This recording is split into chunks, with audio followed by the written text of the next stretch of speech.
So here we are. We're in now. It's Jerry Thompson looking at a 6-card hand, and he's on the draw here. How big a penalty do you think that's going to be to him initially in this game? Oh, I think being on the draw is just obviously a huge boon in this format. I mean, these games are going to go long, so I mean, like, you want to be on the play, but I don't think it's the absolute end of the world for sure. Yeah, I guess this is not really a format where we see there's too much of a worry where if you miss your 2-drop, I mean, certainly in this matchup, just not a big deal at all, I guess. Yeah, I mean, and like, you know, the extra card could actually matter.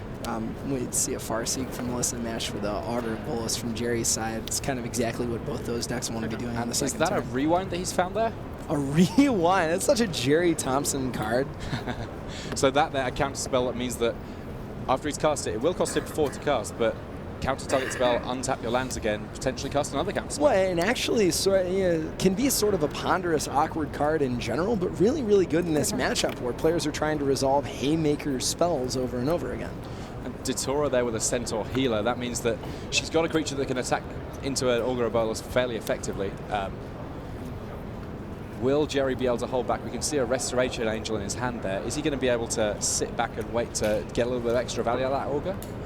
It's going to be hard to say. I mean, I think he will. He's not under a whole lot of pressure. On the other end, Melissa already up mana. If she can follow this up with a Thragtusk, Jerry's going to be under a lot of pressure. This sees a Searing Spear hit it, so it looks like he will be able to set up the Restoration Angel on the Augur. Yeah, I mean, Melissa already on the play. She's had that Farseek. It means that the big mana plan from her already up and rolling, and a hand which can really make use of that mana. Well, Farseek, like I was saying yesterday, just one of the best cards in the format. It's like very easy to underrate how powerful just being able to accelerate and color fix on the second turn really is. Being able to get a Ravnica duel, you know, I mean, Rampant Growth, already a very powerful card. Being able to get your 2 off colors lets you do things like splash Kessig Wolfrun in a Bant deck. And Melissa, she's slowly but surely shaping a real powerhouse of a start. A Thragtusk in play there, to getting up to 27 life, and we've just seen her draw a Sphinx's Revelation, really making use of all that mana. Now, Jerry has the Restoration Angel, like we talked about. He gets a free block out of the Augur, setting up this play. Melissa doesn't really have a lot to do about that, so Jerry getting even more card advantage.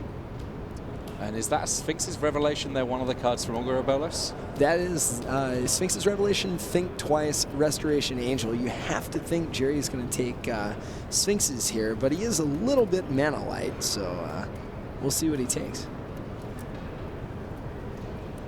So he's chosen to put the Sphinx's Revelation on the bottom there, gone for the Think Twice, just wants to consistently draw cards rather than worrying about getting to mana and taking the extra time. And that does make sense, because if he doesn't draw a land, he's just going to only be casting Sphinx's Revelation for 1. It's not the most exciting play in the universe. I feel like I may have been a little greedy there, just because like you want to be winning the Sphinx's Revelation war, and right now you're sort of outlanded and you don't have a lot of you know, Melissa's at 32 life. You're not going to be killing her anytime soon. So I would have tried to get a little lucky there.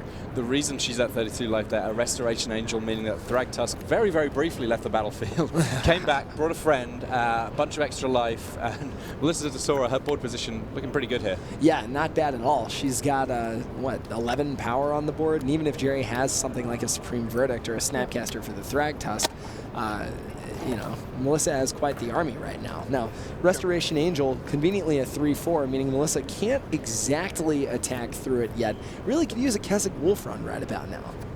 I mean, conveniently. That's what she got. The cold shot there from Zach Hill in the booth. I mean, this Kessig Wolfrun, it just completely changes the shape of combat. Jerry has to respect it every single turn when he faces an attack, right? Right. Well, not only, as we're seeing right now, not only does it allow the tokens to get through the Restoration Angel, it means that she can just turn the attacks lethal in like 2 or 3 turns from now. So, I mean, it's the trample matters and the boost matters. Okay. So, 6. Yep. So Jerry here, down to just a lone Snapcaster Mage, and having traded off with one of Melissa's beasts, but also taking a little bit of a hit. We'll see the life totals update in just a second here. The life gain from Datura's deck plus the sort of additional reach means that life totals can get very, very skewed in this matchup. Yeah, that's for sure. And very relevantly, dealt 6 total damage on that attack and has a Restoration Angel to Jerry's Snapcaster Mage. Something maybe not intuitive, certainly wouldn't be intuitive to me if I just picked up the Bant deck, is Melissa's willingness to just tap out for Kessig Wolf Run. No, you took 5 last turn, not 6. It was 3 and then... yeah, 5. Yeah, so you're actually sorry. at 15. Yeah, you said 6 and I just believed you, but yeah, it was 5. Yeah, I was thinking that was 4. Yeah. But yeah, just willing to tap 6 mana for Kessig Wolf Run because, you know, the damage is important, killing Restoration Angel is important, and she knows she's got a handful of goodness whenever she needs to cast it. I guess the other side of it as well is that, like, Jerry's just got the 4 land. That's not so many. No. She kind of wants to push the advantage where it seems like he maybe is not had the perfectly smooth draw. Now, he did grab a Mizzium Mortars, clearing out the Angel. That is a huge Mizzium Mortars for Jerry right now, because Restoration Angel will be able to present lethal in a very small number of attacks. And Mizzium Mortars is one that we've only really seen it being played heavily. This is kind of its breakout Pro Tour, I guess. Yeah, it is. I mean, it's a card that you look at and you obviously know that it's a good constructed playable card. Just, you know, 3 RRR is what you need to really capitalize on it, and only a few decks can produce that kind of mana. But, I mean, increasingly, I mean, if you're saying that the big threats that you need to deal with are the likes of Restoration Angel, it's a much better Searing Sphere at doing that. Now, you're seeing a main phase Sphinx's Revelation from Melissa right now. She knows about the rewind in Jerry's hand, wants to take the opportunity when he's tapped out to capitalize, draw 4 cards and gain 4 life. Now, how much does the fact that Melissa knows about that rewind change the way that both she and Jerry plays? I mean, I think she would never tap out not knowing about the rewind otherwise. Yeah, especially on the main phase. I mean, you're going to be playing around Dissipate and something like that, but you also want to make sure to not give Jerry a target for that so he can force through his own Sphinx's Revelation later down the line.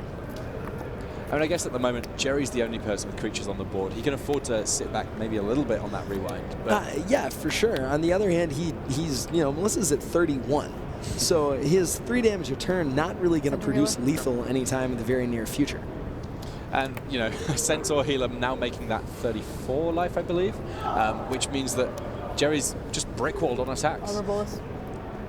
You see an Augur now from Melissa. I really like leading with the Centaur there. She's trying to just cast cards and bait the rewind out of Jerry's hand. Jerry knows better than to take that bait, but at 13 life, Centaur Healer quite the threat by itself. And Melissa there getting a Dissipate from her Augur of Bolas. So both players knowing that the other one's got a counterspell. It could turn into a staring contest here. Absolutely. Is this a Restoration Angel we're seeing? I think so. More Augur of Bolas action, one must assume. Yeah, not a lot you can do with the Snapcaster Mage when you're tapped out. Missing on the Augur of Bolas, kind of huge for Jerry right now as these players jockey for card advantage. Yeah, in a game of dueling Augurs, you don't want to be the one that's not bringing out the goods. Now, Jerry does have an Azorius Charm right now to sort of mitigate the Kessig Wolf Run should Melissa try to tap out again. On the other hand, she has to Dissipate, and knowing that Jerry has all this mana open means she's just less inclined to kind of tap out as early as we saw at the beginning of the game. The other cool thing that Jerry has going on is that he also has a Thought Scour in his hand, and that can combo quite nicely with an Azorius Charm. Right, it's something that it's easy to forget about, but you know, normally you're used to targeting yourself in a deck like this with Thought Scour to make your Snapcaster Mages better. You can always just put your opponent's creature on top of their library and then Thought Scour targeting them. And that, of course, putting it straight into the graveyard, effectively a kind of 2-card combo to kind of kill off a creature, I guess, but then also draw a card. Right, and it sounds like a lot of work, but blue-white usually doesn't get to straight up terminate creatures, so. The board a little bit stalled here with Restoration Angel on one side, meaning that Melissa's not got any great attacks. Or, you know, she didn't have any, because as it turns out, one of the powerful things about Datora's deck is that once it's got a lot of lands in play, it's got a huge amount of really powerful draws. Right, and we're seeing Jerry right now. He's got a rewind, but with Azorius Charm and Thought Scour, he really is going to be out of gas even if this rewind resolves.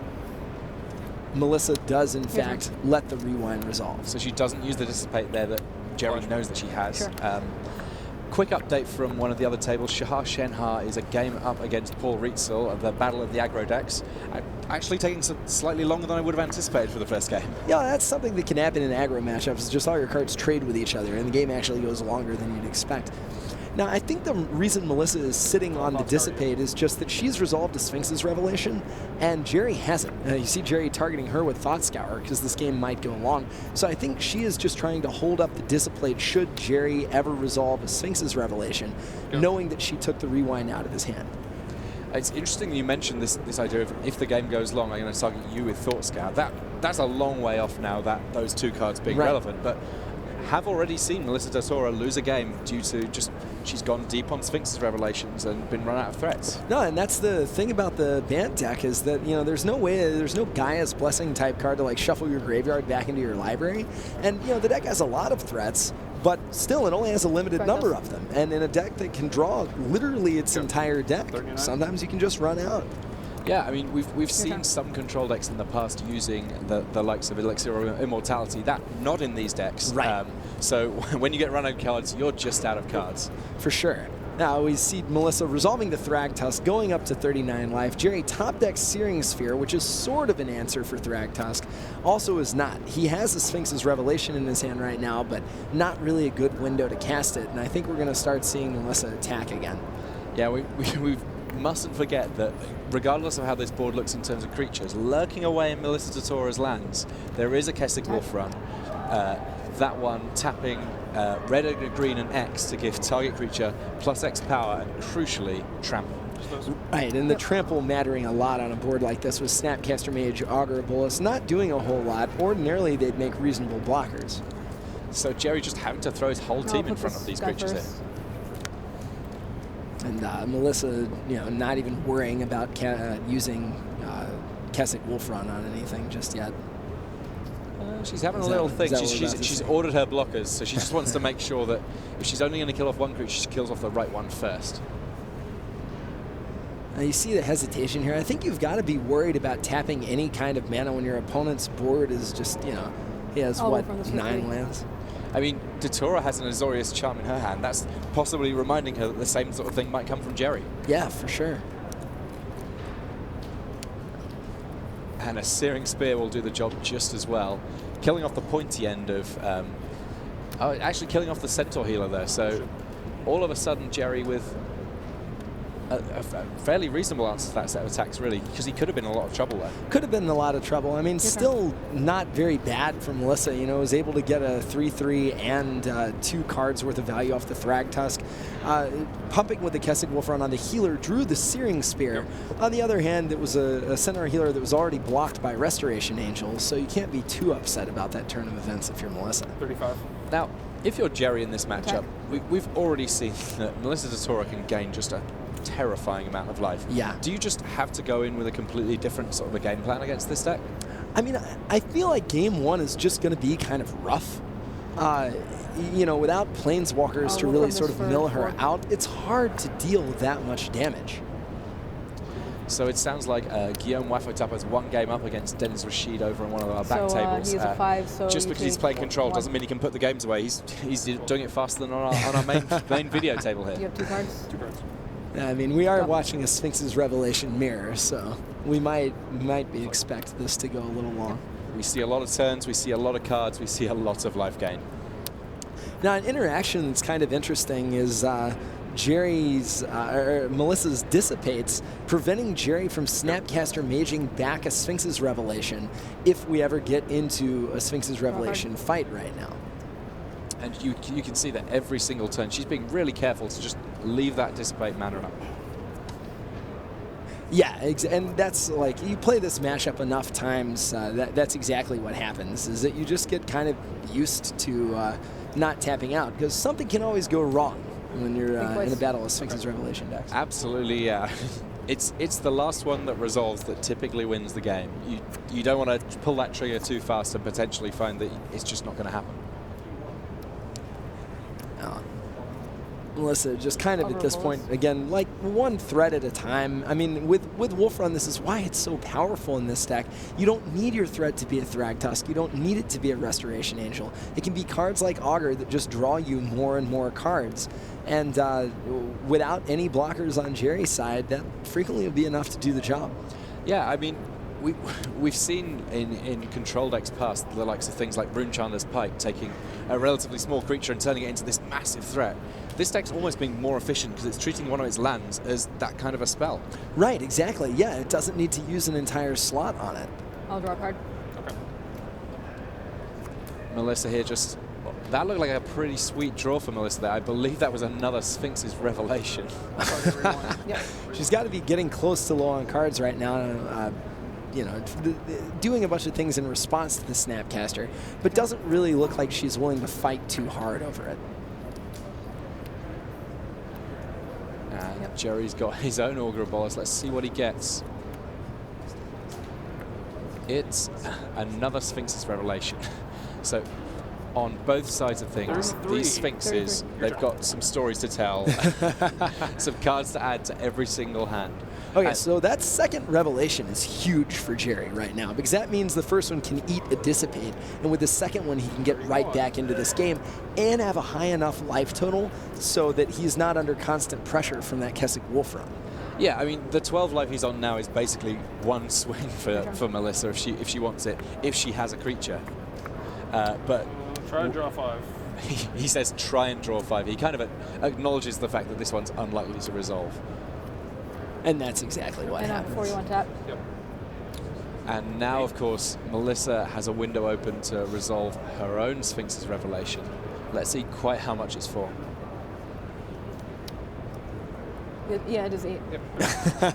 Yeah, you know, why not? You're tapped out. I'm going to draw 8 cards. And then I will have to discard. Yep. Melissa has drawn 4 off of Sphinxes and now drawn 8 off of Sphinxes. Even if Jerry taps out next turn for his own, not going to be quite as many cards as we've seen from Melissa right now. And our guys that are keeping track of cards in hand, they're probably going to take a little bit of time to catch up on this number of extra cards. So we'll give them a little moment's grace there, because all of a sudden the number of options available to Melissa Datora, huge. Right. Yep. So we see Jerry with his own Sphinxes right now, but you know, attack you for 3 and then discard. Yep. Yep, and that's what we're seeing. So both players with full hands now. Yep. Kind of almost an entirely new match right again. A new match where both players start with, you know, 10-ish, 11 or so lands in play. And 12 cards in hand. Why not? Right, yeah, because for sure. I mean, and that's something not to ignore about this. Melissa does have a tremendous mana advantage right now, and a lot more just kind of large threats. So, you know, the game is sort of starting over, but with one player at double the life and quite significantly more lands as well. And Datora's still quite happy to just get even more lands in play here. I mean, how much of this do you think is her trying to thin her deck out? I think it's a lot. I mean, you know, the deck thinning tends to be kind of overrated, you know, and people are just like, oh, I'm getting my lands out, so I'm more likely to draw spells. But when you've drawn this many cards and have this many lands in play, it actually starts to get to the point where it really does matter. Okay. Presumably at some point we're going to have to start worrying about how many cards are left in Melissa Datora's deck. Oh, and I think we're already worried about that. Jerry still has some more Thought Scours that he can use that Melissa actually has to think about. And, you know, even though she's got a reasonable board presence right now, Jerry's at a pretty healthy 18 life. So I think decking a very real possibility at this point. Yeah, I mean, even though Melissa now has 2 creatures on the board, she's got that Centaur Healer, she's got a Restoration Angel, each of which, in principle, could nug Jerry for pretty much his whole life total. Thoughts cover me. There's still this issue of, well, if she can't get through those creatures, if Jerry can find a way of dealing with them, then you know, sooner or later she might find herself just running a little thin on deck rather than life. I mean, she certainly has less life, has more life now than she does cards in deck. Yep. Yeah, that is for sure, and I think Jerry knows that. We did see him Thought Scour himself, so we're clearly not quite in the decking phase of the game just yet. But this game, quite an interesting board state. I wonder if Jerry has any sort of combo kill with those Reckoners. I mean, double Boros Reckoner does mean that sort of if there's a way to engineer an awful lot of damage on all the creatures, it could just create a bizarre situation where from nowhere he's got a huge amount of damage to send across to Melissa Datora. It seems, if I were Jerry at this point, I'd probably be looking more to just say, you know what, I probably can't deal 42 points of damage in short order, but what I can do is make it so that you can't really attack me very well, and I can just wait things out on the cards left in your deck. Now, a card that I think will be really relevant right now for Melissa is actually Detention Sphere. We're about to see a big Kessick Wolf Run pump, I think, from Melissa. But the Detention Sphere she can cast on both Boros Reckoners, not only removing any sort of combo potential Jerry might have from the equation, but also just getting rid of the threats he has on the board. Yeah, I mean, she has to at least respect that there's enough turns that Jerry could get in for a fair amount of hits, and there's the likes of things like Harvest Pyre that from nowhere can deal a huge amount of damage to a Boros Reckoner, and Jerry, I'm sure, wouldn't be shy about killing off his own Boros Reckoner if he meant that he could kill Melissa. Right. Also a card we see out of a lot of decks like Jerry's, even if he specifically doesn't necessarily have it. We see he does have a Harvest Pyre in his hand, but some of these decks play Blasphemous Act, meaning with 2 Reckoners, Blasphemous Act can just end the game, in very short order. That said, Melissa does not actually opt to cast the Detention Sphere and just says, all right, I'll keep my mana up and keep my options open. I mean, I guess, on 42 life, even a Blasphemous Act, that's 26 damage, which, I mean, it's a terrifying amount. That'll win a game and get you a good start on the next one. But Melissa, she's got nearly 2 players worth of life total just to herself. Exactly, and is threatening a lethal attack right now. And it's kind of a shame, I guess, that for Jerry, that Kessick Wolf Run does provide trample, because otherwise, Boros Reckoner would be perfectly fine with blocking a 40-power creature if it's not trampling. Yeah, doesn't fly just yet, but certainly could stop that center healer. 6 again. So that's Harvest Pyre now being used to make sure that the one flying attacker that Melissa Tatura has, the one creature that he wouldn't be able to block at all, not going to be getting through. So, I mean, you're attacking for lethal right now if you're Melissa, so obviously you want your Restoration Angel to get through. On the other end, you can't be too upset about the Harvest Pyre not targeting either one of those Boros Reckoners. Yeah, I mean, it would be interesting to find out just quite how many cards are left in Melissa's deck, so we can get a sense of what it is that Jerry Thompson has to contend with here. I mean, it looks like from the side view here that there can't be more than, what, 10, 15 cards left? It's really hard to tell, but yeah, I mean, I guess we could sort of, if we had a play log, it would be pretty easy to come up with. But yeah, I mean, this game needs to end fast for Melissa. Our sideline reporter Rashad Miller there, counting a graveyard to try and figure out just how many cards. So there's probably about 15 or so cards we think left in Melissa's deck. 34. Plan go. Yeah, around 15 is what our beat coverage tells us. And Counterflux there, stopping another Restoration Angel. So slowly but surely, there are less and less flying threats left from Melissa, and she's got to go through the ground. She's going to have a much harder job on her hands. That's true, because we see those Reckoners on Jerry's side. On the other hand, I think if she actually just does tap out on Wolf Run, she can kill Jerry right now.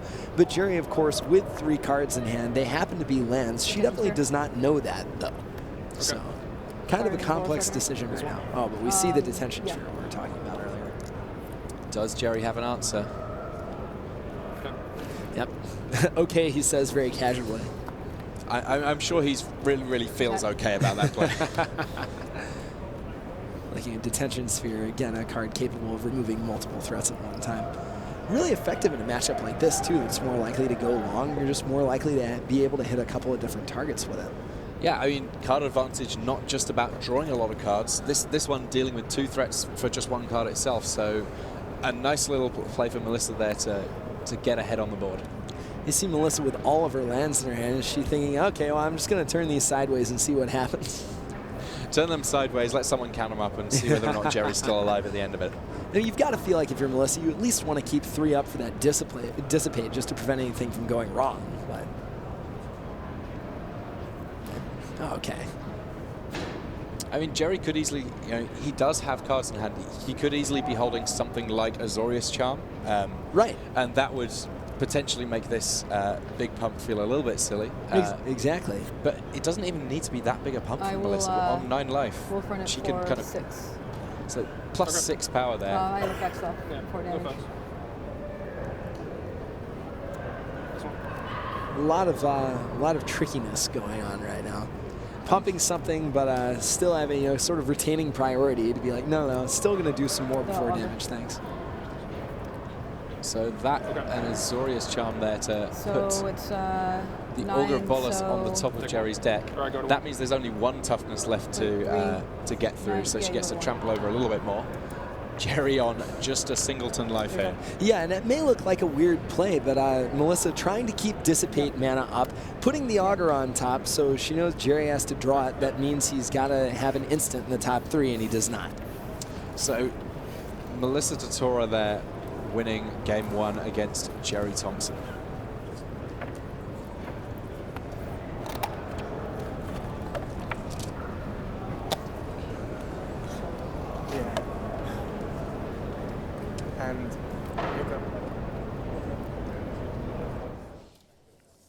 My colors, my guild, my shirt. Proclaim your allegiance today by purchasing your guild apparel at mtgmerch.com. So I'm here in my Izzet shirt, you in Rakdos. Friends in the color red. Yeah. But that game, Sphinx's Revelation was kind of what it was all about there. We saw some big Sphinx's Revelations on both sides, and we're going to take a closer look at the card now. So, oh man, this card and I go way back. We had so many intense arguments when we were printing this card about whether this was something we could do. It started out as a white and a blue sorcery with the exact same effect, sort of mirroring Rakdos Return. Really, really, really insane there. We moved it up to this and had a lot of debates about whether it was still too good to print. There were sort of champions on both sides either way saying, look, we want a good blue-white control deck. This is the way to make it happen. Other voices saying, no, guys, I mean, this is bananas. You know, it keeps you alive and draws you more cards, and the life allows you to cast more Sphinx's Revelations. So a highly contentious card. We ended up printing it exactly as it is. It's certainly, yeah, I mean, the slide says this, but it's one of the most powerful, just large spells ever printed, single-handedly forming the backbone of a variety of different decks here. Yeah, and I guess that's one of the cool things. It's a gold card, so in principle it's difficult to cast in some decks, but this is a format where you have a lot of options on your mana, so we've seen it in all sorts of different decks. Yeah, I mean, we see it in blue-white-red Flash, we see it in Bant Control, we see it in Esper Control.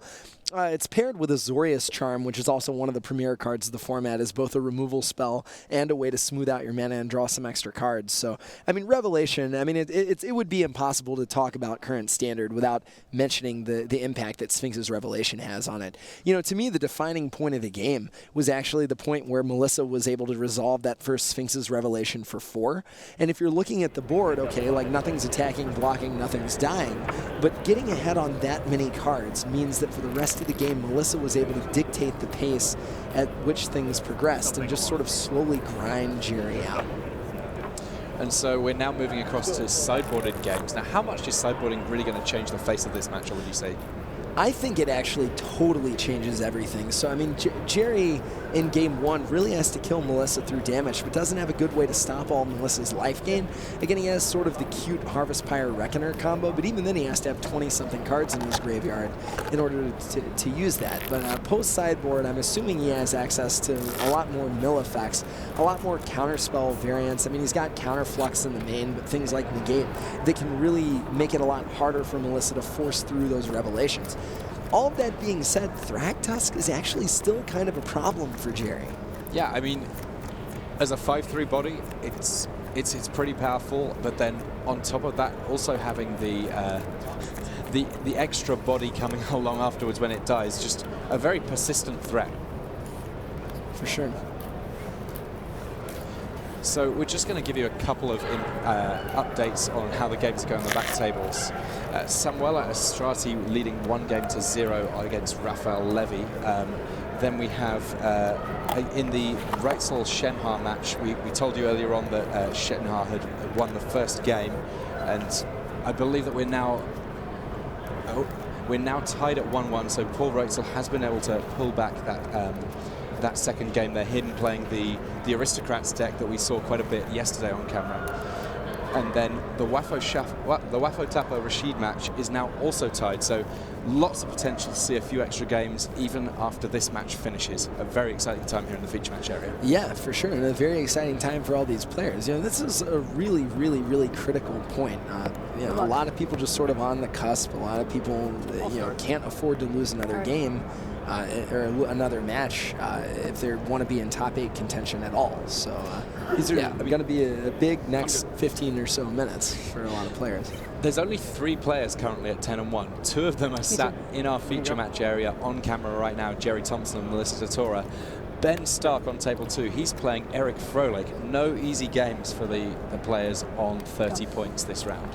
Now, we were talking about how hard it is for Jerry to deal with Thragtusk. A great answer is in his hand right now. He's got Essence Scatter, which is a card that we don't really see a whole lot of, but stops a Thragtusk in its tracks. Yeah, I mean, I'm done after that, blue doesn't get removal spells in terms of saying, I'm going to kill off a creature, but it can powder. very happily say, you know what, this creature's just never going to hit play. Let's worry about some other card. And Melissa on the draw this game, Jerry has chosen to go first. And with a Farseek, she's able to sort of hit parity on lands in play. Right. I mean, again, just she had a turn 2 Farseek earlier. Farseek, again, just such an important card. In control matchups, a lot of times the only thing that matters are mana advantage and card advantage. And Farseek ensures that you're never too far behind when it comes to cards, or when it comes to mana. And in this case, Farseek meaning that Melissa DeTora quite happily ahead on lands. The last thing that any control deck wants to be is behind in that area, because a lot of its spells cost a lot of mana to make their really big impact on the game. And you talked about deck thinning earlier. Again, like, it's only a fraction of a percentage point on any given card, but the earlier you're able to get lands out of your deck, those fractions of percentage points add up in a match where, as we saw last time, you're going to draw like 40 cards over the course of the game. Yeah, and that deck thinning basically being, let's take a land out of our deck, because that's one less land that I could ever draw, which means that there's a much better chance I'm going to draw a spell instead. Right. All right, so Augur of Bolas there getting an Azorius Charm, and exactly the mana that Jerry needs in order to be able to cast it anytime he wants. Probably going to hold it back for now, though, I'd guess. I would think so. Now, no Wolf Run on Melissa's side, so those Augurs are going to sort of look at each other for a little while. I mean, it seems likely that if this deck remains as popular as it remains as powerful as it has seemed to be thus far in the tournament, that Ghost Quarter might end up seeing a little bit more play in some of these. Yeah, I mean, I think a lot of people have sort of assumed that very few people are going to actually be running Ghost Quarter, but it's worth noting that against Melissa's deck, it actually is just Wasteland.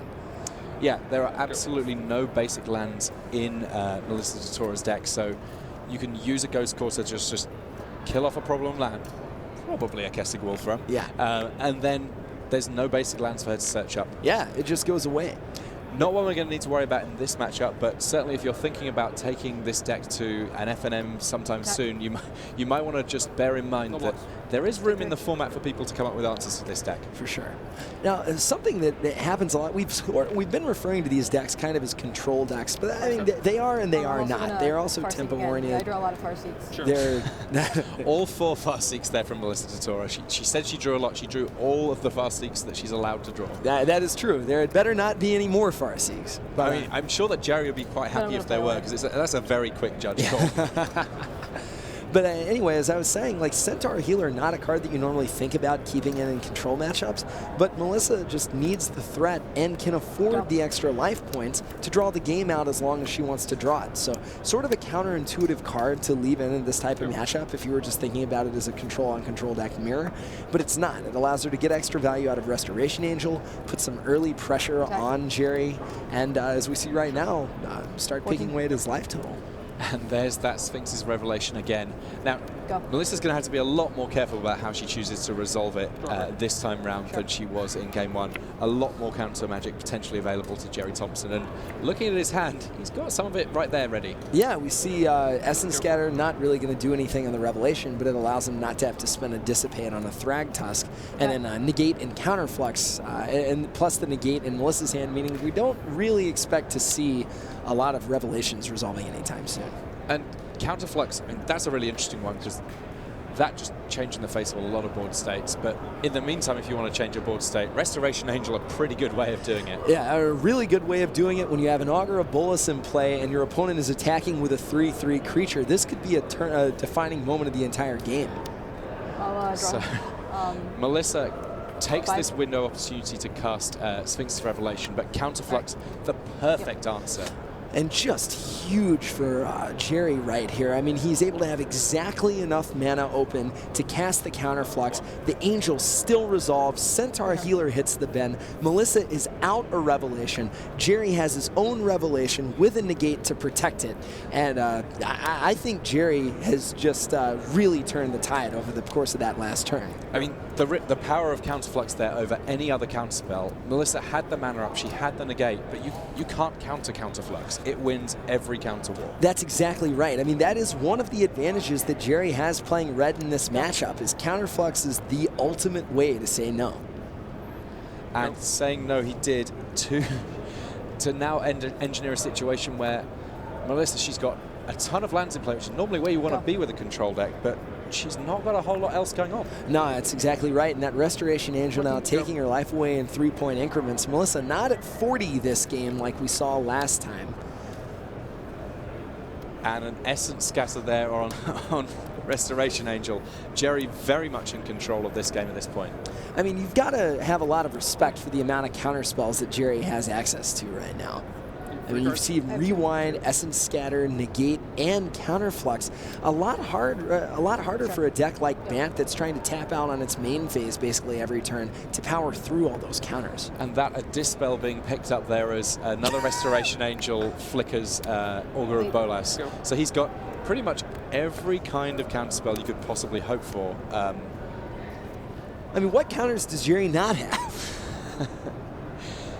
Rewind, definitely not one I was expecting to see a huge amount from in this format, but a hard counter of every single spell. It'll deal with most things, but for a Supreme Verdict. And again, the can't be countered clause, very, very relevant right here. Jerry, grip full of counter magic, probably doesn't want to see all of his Restoration Angels hit the bend, but not a lot he can do about it there.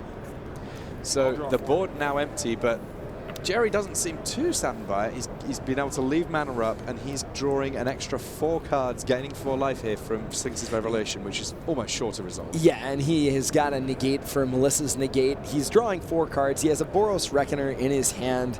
It's just going to, I mean, if you ask me, it's just going to be a matter of time before Jerry's able to take this one. Yeah, not quite going through the motions, but is that 3 Boros Reckoners in his hand now? It won't be for long, certainly. Oh, and here we see a Jace.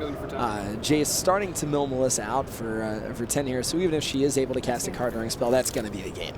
That there, Jace Memory Adept, only in play very, very briefly. The key ability there that ended the game, the 0 loyalty ability, that causes target player to take the top 10 cards of their deck, put them in the graveyard. You don't need to do that very many times to just end things. It's kind of Jace's secret ultimate, actually. A nice position to not have to worry about building too much loyalty. Ultra Pro is the leading manufacturer of trading card game sleeves and deck boxes. If you're looking for official Gatecrash portfolios, card storage boxes, deck boxes, sleeves, and playmats, Ultra Pro has you covered. For more information, visit wizards.com/magicmerchandise.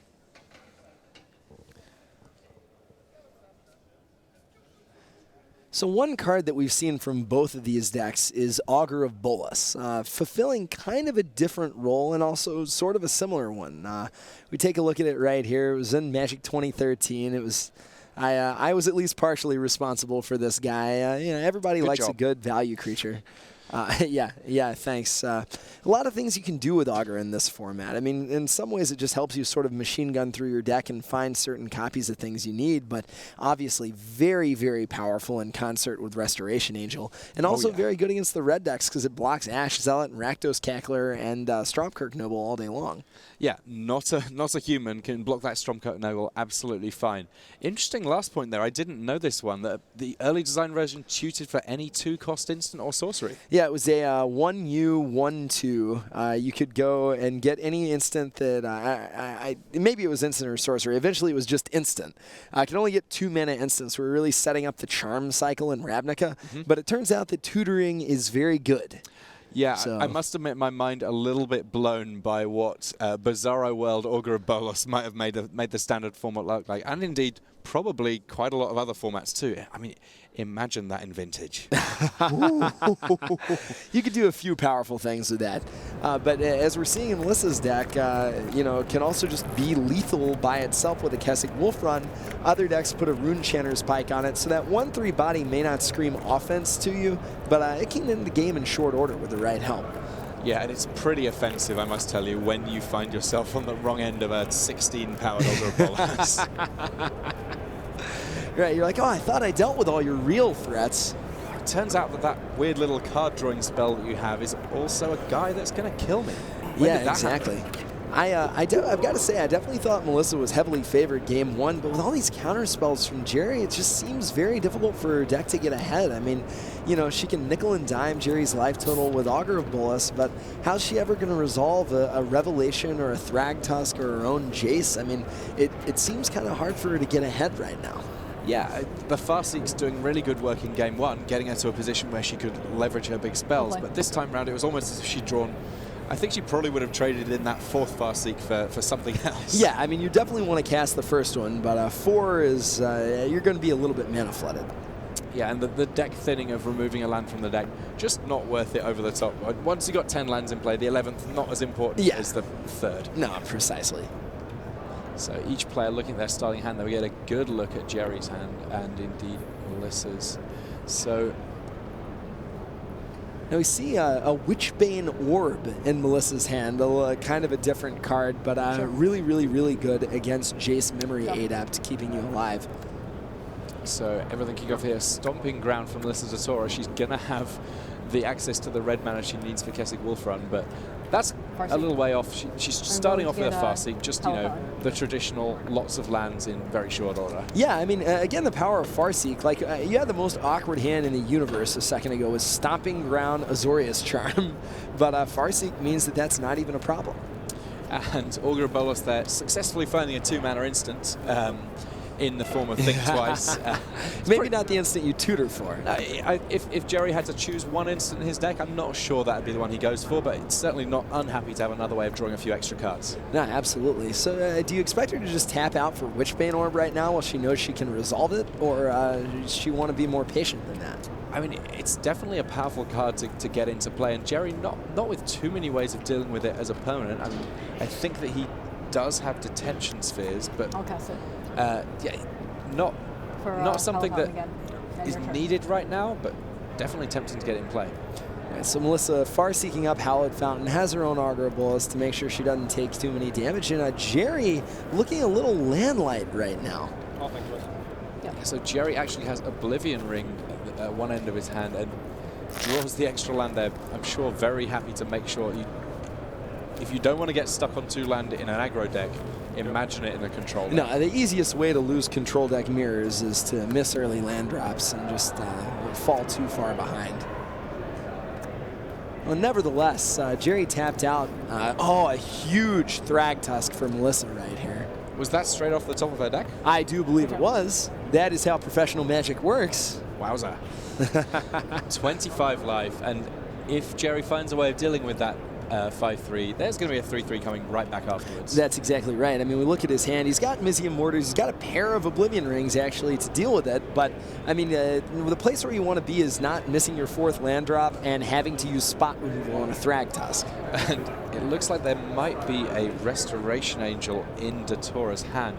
That there meaning that Thragtusk not representing just the 5 extra life in a beast, but if she gets a chance to resolve it, that'll be 5 more life and an extra beast. And we see Jerry now very wisely saying, okay, I don't want to let her untap with Restoration Angel, and having to just sort of own the fact that he's giving her a 3-3. So both sides of the board there is a Sphinx's Revelation, at least one Sphinx's Revelation in hand. The big question going to be, who's going to resolve one?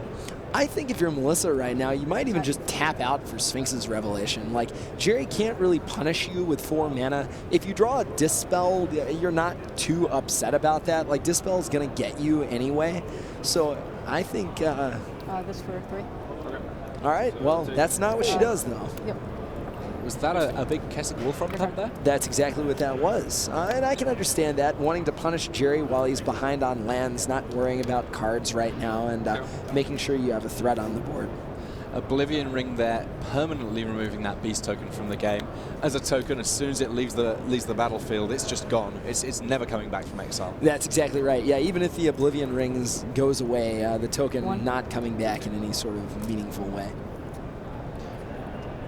And Melissa certainly not too worried about her land position. Can't quite say the same for Jerry Thompson here. There's Restoration Angel. The card drawing train just keeps on moving for Melissa DeTora. They're finding a negate. Right, and Melissa, of course, getting threats onto the board to make sure that if Jerry doesn't get some lands sometime soon, he's not going to live to tell the tale drawing out of it. Quick update on one of the games in the back table. Shahar Shenhar against Paul Rietzel. Not really too surprised to see that one being the first match to finish. I believe it was Shahar Shenhar victorious in that matchup, 2 games to 1. Go. Draw card. I see a main phase Searing Spear from Jerry taking care of the Augur, but the Augur not really the principal offensive threat on the board right now. Jerry desperately needing to find some lands here. He's got a hand full of goodies. He just can't deploy them. Right, and Melissa playing Sacred Foundry untapped, setting up Revelation, also enough mana to cast a pretty big Revelation with negate protection. And I think this, Jerry's just missed too many land drops to really come back in this game. Unfortunate position from Jerry after the sort of commanding performance in Game 2, but that, you know, that happens in Magic sometimes. Cookies crumble, and Jerry's cookie very much in little bits at this point in this game. Nice metaphor. Discard. Can you tell that I'm still hungry for lunch? But no, Jerry Thompson here, the 2 Sphinx's Revelations in his hand, not even good. Yeah, like you can't even cycle them right now. Sounds like we got another result from the back tables there. We have Guillaume Wafo-Tapa victorious over Dennis Rashid, the Swedish player with 2 top 8s recently, falling to Wafo-Tapa, the French control master. You can tell that Melissa's just played a lot of this deck. This is multiple times now that she has had lethal Kessig Wolfram attacks and just does not go for them in order to keep extra mana up to play around instants and keep counter spells open. I mean, and we're seeing it basically pay off here. As it turns out, the negate there countered by a dispel for Jerry, so his Oblivion Ring does successfully manage to take away a Restoration Angel. But DeTora, she's still got plenty of action going on. Right, I mean, like Jerry was able to use the negate to force through Oblivion Ring, but that negate really wants to be countering a Sphinx's Revelation for, say, 7. Probably have to discard. Yeah, it might take us a second or 2 to show you every single card in Melissa's hand, putting a little bit of a challenge on our bold reporters of every single card in hand there. We see Blake Rasmussen typing furiously as DeTora draws. Once she's discarded back down to 7, we should have that up to date for you pretty shortly. Yeah, getting rid of Witchbane Orb because Jerry's already discarded a Jace. Jace is not going to be the deciding factor in this game, so, you know, got to sort of shift your plan around, say, okay, maybe I'm going to sideboard it in, but at the point that we're at, it's just not particularly relevant. Yeah, and in point of fact, DeTora's hand really not as important as the fact that Jerry's on 2 life and there's already a Kessig Wolfram on the board. An Augur of Bolas, I think it missed there, but I mean, DeTora's already got a full grip. I'm sure she doesn't mind too much. It misses, sure. Your opponent has 5 lands, no board, and is at 2 life. How many cards do you have? 5. Yeah, 5. 5 cards in Jerry's hand, but this extra 2, he desperately needs to draw land, but even if he does, I'm not sure it's going to be enough. And a Syncopate, I like meaning it just doesn't there. resolve. Yeah, exactly. No. That a counter spell we've not seen from Jerry Thompson. It turns out there are more counter spells in the format. Between the 2 of them, I think they've basically got it covered. But yeah, that Syncopate is huge. Melissa still has a Dissipate in her hand for whatever Jerry does, and Jerry very unlikely to be casting multiple threats in a turn with just 5 lands. He does get a Boros Rekna down, but too little too late perhaps? Yeah, I mean, Melissa, I think, would have fought over that, except for the fact that she's holding a Detention Sphere, so kind of not going to get too upset about the trained Armadon on Jerry's side of the board. Well, it's a trained Armadon that can gain first strike, and that first strike very relevant against the fact that Kessig Wolfrun only pumps power, not toughness. That is absolutely right. Yeah, it could have 16 power and would still die to the Reckoner. But Tension Sphere there meaning that Jerry Thompson not able to hold back a blocker and stop the 1-3 Augur Bolas. So Melissa DeTora, she is now 12-1 at this Pro Tour. Yeah, commanding performance from Melissa. But, you know, I feel in many ways this is a long time coming. Melissa's a Pro Tour veteran, been in a lot of events, never sort of really had a breakout performance. We'd like to thank Card House Games for being an official card retailer here at Pro Tour Gatecrash. For all things Magic, Card House Games is one of the premier destinations on the internet. For more information, visit cardhouse.com. That's CARDHAUS.com.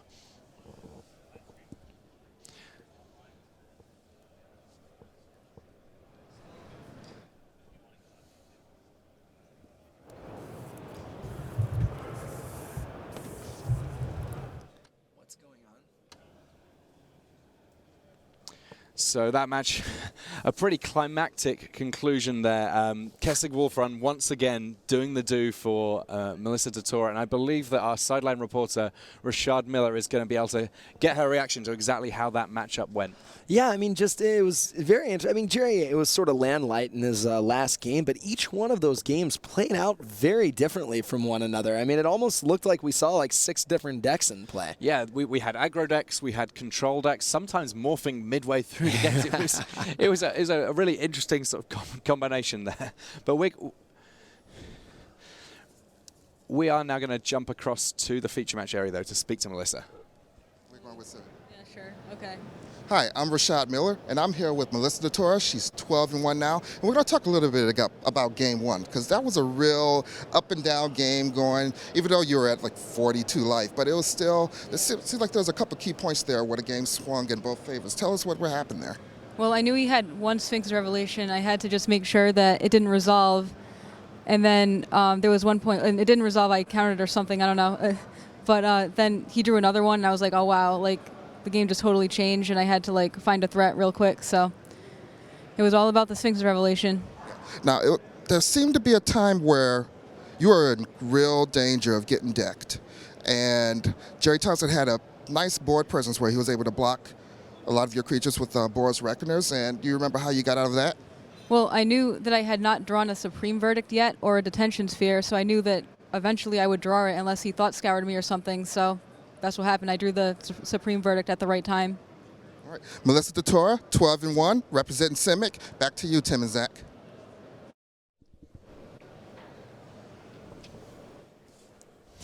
Well, a big match there, and Melissa DeTora now with just the one loss, just the 4 rounds to go.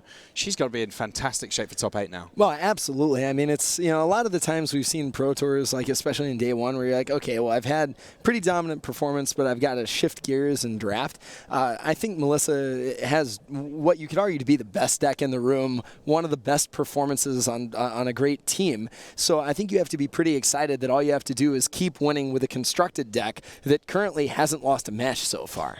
Yeah, it's a pretty terrifying performance for everyone that's got to face Melissa in these last few rounds. They know that she's just unstoppable with this deck. Not only is it very powerful, she seems to have all of the lines of play already mapped out, some really solid testing going on there. Oh, exactly. I mean, part of that is being on, again, a great team. I mean, you can't argue with having Hall of Famer Raphael Levy on your team.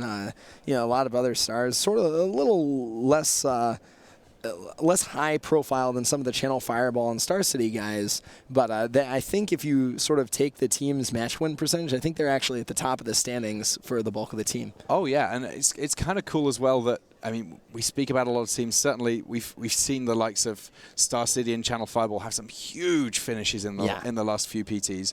But sort of this team maybe not under as much pressure immediately to deliver because no one necessarily knows them as well as a team. They've just worked really hard and they've found a perfect deck for this format. Yeah, so I'm looking forward, honestly, to just seeing more rounds of Constructed. Seems like a really diverse metagame. Let's go ahead and kick it back to the desk. Yeah. Let's head back to the desk, and we'll be back with you very soon. Tim Willoughby and Zach Hill for your next feature match. Welcome back to the News Desk. Rich Hagan here. Without further ado, I'm going to introduce a very special guest. It's from Wizards of the Coast, and this lady is the Director of Organised Play and Trade Marketing, Alain Bejeau. Hello, welcome. Thanks for coming to Montreal. We indicated earlier on that you had an announcement for us. What is that announcement? Okay, so, well, as you know, Magic has been growing a lot over the past year. We have seen increased tournament participation at all levels, FNM, just pre-release, and also at a PTQ level. So, and it's something that we were really paying attention to, because first, it's very important that we maintain the aspiration of players to be able to make it to the Pro Tour. So we have been looking at options, and I'm so excited to announce today that we are adding a 4th Pro Tour. A 4th Pro Tour, ladies and gentlemen. When will that happen? Next year in 2014. 2014, okay. What will the format? Will it be tied into a set? Yeah, absolutely. The same way we are supporting every set with a Pro Tour. The 4th Pro Tour that we will add next year will coincide with the core set in the summer. All right. What about Pro Tour qualifiers? Are they going to expand as well? It's exactly the idea, actually, about adding this 4th Pro Tour. So right now we are running about 660 Pro Tour qualifiers per year, and adding a Pro Tour will help us just increase that number up to 800 qualifiers per year. All right. Now, in terms of the size of the Pro Tour, do we have a particular number in mind? Oh, absolutely. It's our goal, actually, to maintain the Pro Tour size under control. We think that 350 players is the maximum size we want for a Pro Tour.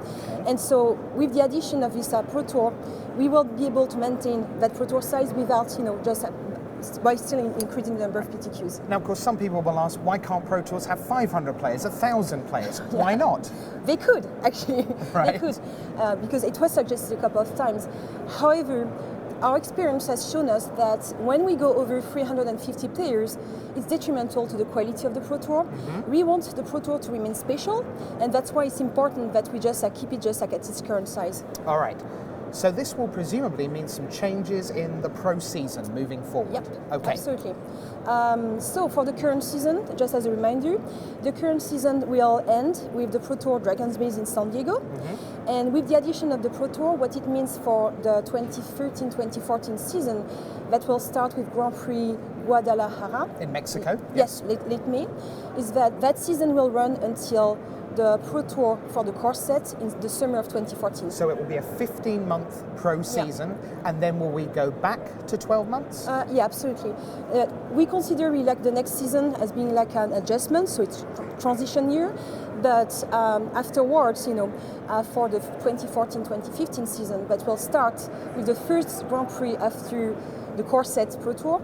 We'll just it will run until the Pro Tour the next year. So 12 months, moving back forward. to 12 months. So, with more pro points, because we have a 4th Pro Tour, that means an amendment to pro club levels? Yeah, we have to review just the thresholds, because as you were saying, we are going to throw in a lot of additional pro points. So we are going to revisit the thresholds to raise them, and these new thresholds will be announced early April. I also would like to say that we are really paying a lot of attention to how the players evolve throughout the Pro Club system, and we'll make some adjustments if necessary afterwards. So if we have 4 Pro Tours, every Pro Tour is a mixed format. We have some limited rounds, some constructed rounds. How are you planning on looking at the constructed format for that extra Pro Tour? That's a very good question. So we have 3 constructed formats that we think are the best for the Pro Tour and for the qualifiers. It's standard, of course, modern, and block constructed. 3 formats for Pro Tours. So we will have to repeat a constructed format for another Pro Tour. And looking at the fact that standard is the most-played format, and by far, this is why we want just to run another Pro Tour in standard. Okay. Did you consider Legacy? We did, and also players have been asking the question a lot. However, even if we know that there are some very strong communities, people who love playing Legacy, the challenge with that format is not really accessible, and we would be concerned, specifically for players who are newer to the game, not to have access to the cards. So this is why we are just focusing on the 3 other formats. So if we now have 2 standard Pro Tours, when we look towards next season, currently Pro Tour Friends, which is in Dublin, was listed as being the modern Pro Tour. Does that stay the same or does that change? It will change actually, because the fall rotation is the most important point in time for standard. So we were thinking that running a standard Pro Tour right after the fall rotation is very important. So this is why we decided to change the format of Pro Tour Friends, which will become a standard. And then, so it means that the Winter Pro Tour will be modern. Yes. And the Spring Pro Tour will be block constructed, and they will be back to standard for the core set. So standard will both begin the Magic year, if you like, in October, round about then, and it will also end the season when we see all the block as well. Yes. All right. Back to PTQs, because that's how most people qualify for these things. So are we going up from 3 to 4 seasons? Yes, yeah. We will go to 4 seasons, and it will help us also just run 2 constructed seasons and 2 limited seasons, which I think is so good for the players. And the way we are, going to look at the seasons is like we are planning to run about 200 qualifiers per season, which is like more than we have, and that will give us some opportunities also to serve better the countries where we are seeing some growth. So I'm very excited about that change. Well, so are we. A 4th Pro Tour, summer 2014, based around the core set, round about 350 players at each Pro Tour, 800 PTQs a year going up to a 15-month season, then 12 months. Changes to the Pro Club levels, you can check those out coming in April. 2 standard Pro Tours. Dublin is now standard. 4 PTQ seasons. Wow, told you you'd like the announcement. Hélène Bergeau, Director of Organised Play and Trade Marketing, listening to our audience. Listen, thanks so much for being in, and thanks for such an exciting announcement. Talking of exciting announcements, we're closing in towards the top 8 of Pro Tour Gatecrash, and I can tell you that one of the gentlemen who is still very much in the mix for this is Shahar Shenhar of the United States, and they are heading towards the video wall now with Brian David Marshall, because they are going to take you through Shahar's standard deck. Meanwhile, Melissa DeTora pacing the field still at 11-1. Plenty more results to bring you after this. But first, let's get into the deck tech at the video wall. Brian David Marshall and Shahar Shenhar.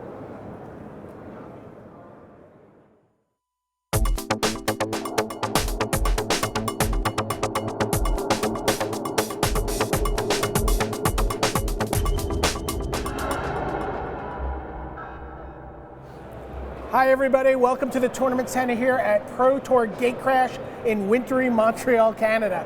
I am here with Shahar Shenhar, and we are going to talk about a deck that was kind of it was like all the buzz leading up. Everyone's secretive about their decks. Everyone going to the Pro Tour's got their decks swirled away. Tomohiro Saito, he's not going to the Pro Tour. He's going to the next Pro Tour, so he's free to just ruin formats for everybody. Not for everybody. For the people who don't have teams, it's a lot better. For the people who have teams, I mean, as long as they actually find the decks by themselves, it's a lot worse, because then it's a known deck. So you were working with Team Channel Fireball Panic, CFB Panic, and you guys were looking at this list. It's a red-green aggro deck. Takes advantage of Burning Tree Emissary as the new card in the format. Let's walk through the deck a little bit. Sure. And we'll start with ones. You know, these guys are established mono red creatures. Tell me about these guys. Yeah, these are the 1-drops in the deck. They're just the best 1-drops right now in mono red, and it's a very fast deck, so you want as many 1-drops as you can. Vexing Devil is a 1-drop, but it's not good enough. Right. So these are the best ones. And if you had a preference of which one's going to be in your opening hand generally, who do you like more? I think you prefer Stromkirk Noble, because it does more. Humans is relevant. And like Unleash, it is what you get it, and just it's a 2/2, and this guy just has a bigger upside. Yeah. Well, now where this deck gets very exciting is on the next slide when we get to the 2-drops, because Burning Tree Emissary. This card is doing some amazing stuff for us. Talk to us about Burning Tree Emissary. This card is great. I mean, it's just a free 2/2. It's very similar to Frogmite. I mean. Right, you compared the card. You compared this deck to playing Affinity. Yeah, Affinity or Tempered Steel. It's just very, very fast. You just play it, and you can even follow it up with Lightning Mauler and just take 4. So you play this, you get 2 mana. You play this, you pair them. You just pair them and you take 4. Yeah, or maybe 6 if you played a 2-drop. If you play a 2-drop, yeah. Not many decks beat that on the play. 1-drop, 2-drop, 2-drop. Take 6. And then it's also a mana fixing because there's, it produces green, and there's only 8 green. There's only 8 green cards in the deck, but there's also only 8 sources, so it does produce it and it does help. So you go Burning Tree, Lightning Mauler, or you can go Burning Tree. Well, you can't quite go Burning Tree Ash Zealot. It is a little But you could do it on turn 3. Yeah. So talk about the Ash Zealot. Ash Zealot, again, we're just looking for the most powerful and cheap creatures, and these 4 are it. So Ash Zealot, First Strike, Haste, just very good card. This ability right here actually just came up with Paul Rietzel. I've only played this card in Limited, and this paragraph is almost entirely blank in that Limited format. Yeah, but there isn't a single one, right? Yeah, but in Standard. Yeah, then so there's Think Twice, there's Lingering Souls, there's Snapcaster Mage. I think that's really the ones that are relevant. Forbidden Alchemy. So you were just playing Paul Rietzel. He had Lingering Souls, and then I had 2 of them, and he had to Orzhov Charm my guy, which was like a bad target. So he doesn't have to take 6, and then he took 3, so he took 5 instead of 6. But it was very, very good. And then finally Flinthoof Boar. And Flinthoof 3/3 for 2 mana. Again, helps with Burning Tree Emissary helps. For 3 mana, you can just 3/3 haste for 3, and it's also just very good as a 3/3 for 2. So again, just the most powerful 2 drops. So that's most explosive. So that's 20 creatures, all below 2. Yeah. 2 or lower, and then 4 more creatures on top of that. The kind of like honorary captain of this Pro Tour, Boros Reckoner. I'm actually not too impressed with Boros Reckoner in this deck. I'm sure it's insane against this deck, but it's worse in this deck because it's basically like an unblockable 3/3. It does have more uses, like holding down the fort. It's a lot better in the sideboard, which I'll show you soon. But okay. Yeah, with 18 lands, it's harder to hit 3 mana every time. Right. So, I mean, you notice this is it, right? This is it for the creatures. This is it for the mana curve in the main deck, right? We're topped out. So let's take a look at you have a handful of spells in the deck. Yeah, Pillar of Flame. You don't want to play another 2-drop burn spell like Searing Spear. So Pillar of Flame, just relevant again against Paul Rietzel. I saw you get a Doom Traveler or a Champion of the Parish right away. It's just very efficient, and that's what we want. Searing Spear, just burn him to the face, have a little bit more reach. Same as Rancor, and Volcanic Strength, obviously. Yeah, and then people are playing Stomping Grounds. People are playing Sacred Foundries. People are playing, obviously, Blood Crypts from the previous set. And Mountains. And even, as we'll see in a minute, Mountains. But not a lot of non-basics in this format, but the non-basics, a lot of them are Mountains.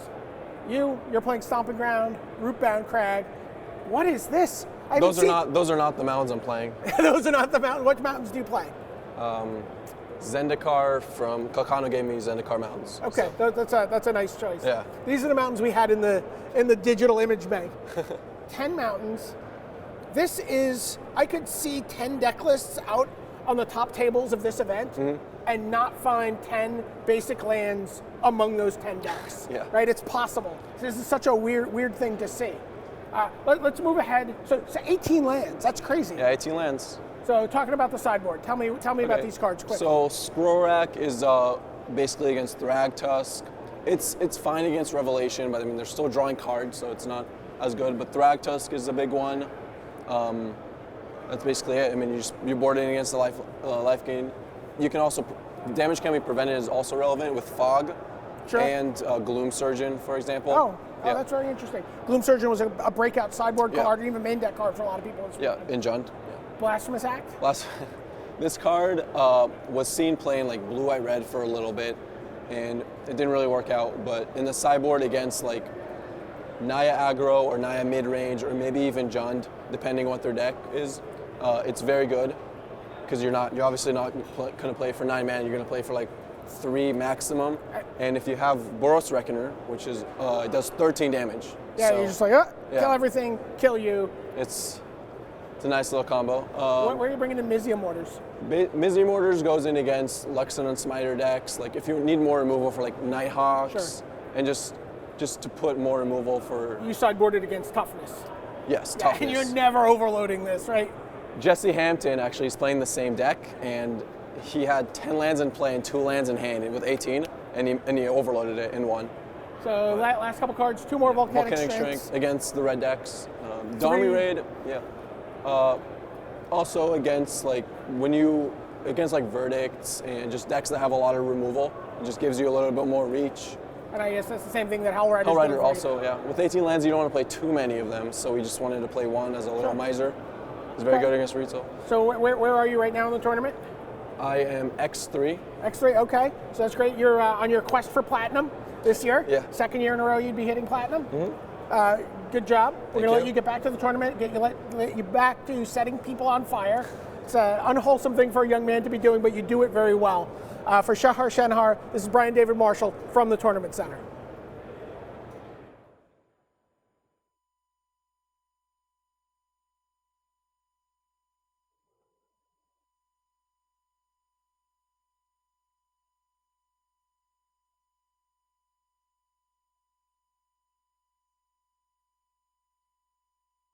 Well, Shahar Shenhar, super impressive player, whether he's Israeli or from the United States, or both. He's actually living in Israel right now. That's right, yeah. He is living in Israel. He goes, maybe will fly out to California to play test with his team. As you do, but he is living in Israel. So, yeah. He's going to be going to the World Magic Cup, unless another Israeli player exceeds him in pro points between now and then. He's going to the World Magic Cup. Yes, he is. Okay. Unless Yuri Peled comes out of retirement, maybe for a run. Yeah. Okay. Yeah. Let me give you tons of results, and Brian, you can fill us in with some of these players. Don van Ravensvaai of the Netherlands, the guy who opened up 3-0 in that killer pod yesterday morning. He's now at 9-3. Another big name pro got in his way. Owen Turtenwald, and I got to tell you, here's a play I've seen time and time again this weekend in Standard. I play my Planeswalker. I'm going to, like Liliana of the Veil, for example, very specifically in this case, 4 loyalty. I kill one of your guys, it goes down to 2 loyalty. I'm planning on you playing another guy, killing my Liliana, playing another Liliana. Except the player on the other side of the table has Rakdos Return. Oof. And they go, Rakdos Return, kill your Planeswalker, discard your hand. Oh, by the way, that's your other Planeswalker. Just completely demolish your game plan from your hand and the board. It's just been a phenomenal turn. And Owen's just playing great Magic, really in the zone. Good deck, good player. This could be it for him. Yep, he's 10-2, needs 2-1 in the next 3 to start looking at standings and doing some math to see whether he needs to play the final round. Robbie Bolick is still alive, he's at 9-3. Also 9-3 from Australia, Isaac Egan. And Vince Grork goes to 8-4 as a result of Egan winning their match. I've got to be honest, Brian, I don't know anything about Gianluca Spanu from Italy. He is still right at the top of the Italians, which is no mean feat. But not surprising to see that again. We see it time and time again, right? Samuel Estradi comes up, goes to Pro Tour Philadelphia, wins the Pro Tour. What does that do to his friends at home? They think, I'm better than that guy. I should be playing on the Pro Tour too. I beat him at F&M. Right? Yeah. I mean, not exactly, but you always see a player succeeding and pulling the community up with him. They're like, oh, there's someone I can play test with, someone I can practice with, someone I can learn from. Okay. A couple of years ago at Pro Tour Paris, Channel Fireball felt that maybe they had got too many players in the team because they all just kept playing each other at the back end of day 2. It was just a fireball, no pun intended. It just was. They just killed each other off. So earlier we had Ben Stark beating Eric Froelich. This brass round, Eric Froelich paired against Ben Stark again, this time with 75 cards rather than 40. This time Eric Froelich comes out the winner, so they are both at 10-2 in the same mark as Owen, needing 2-1 and then see what happens. And last night, BDM, a real blockbuster match that Marshall Sutcliffe watched and told us a ton about at dinner last night was the match between Owen Turtenwald and Eric Froelich to see which of those two went to 7-1. And I think the word might have been chippy. Something like that. So, well, if you're going to pick 2 guys in a room to get chippy. So they could play each other next round. What else have we got? Now, this is an interesting one. Tom Martell played Steve Rubin. Steve Rubin is a player from Pittsburgh who is 19 years old, playing in his first Pro Tour. Andrew Cuneo has a lot of time for him. He thinks that this is a very, very impressive player. I mentioned to his opponent, Tom Martell, after the match that this was his first Pro Tour, and Martell's like, I've played him 5 times at Grand Prix. How, this guy's been around, he knows him. Harry Corvese and Ari Lax and those guys all prepared together. Team Luxurious Hair is their team name. I don't know. But he was defeated by Tom Martel. Tom Martel playing, of course, the Aristocrats. Obviously, yes. Stephen Mann, he is at 10-2. Now, Timothée Simoneau, we keep talking about his draw, 8-3-1. So right now, we can say definitively that draw is good for him, because without that draw, he's at 8-4 and pretty much amongst the dead men. But from here, still a long way off, but 4 wins, that would pretty much... I'm going to make a prediction. Go on. He is going to screw up somebody's math at the end of going into the last round of this tournament. Okay, He's going to screw up someone's math. Yeah. Melissa DeTora, 11-1. She's messing with everyone's math. Jerry Thompson, 10-2. And finally, Shahar, 9-3, at the expense of Paul Rietzel, which pretty much eliminates Paul, we think, from the final reckoning. All right. The players are ready. We're coming down the stretch. Round 13 is about to begin.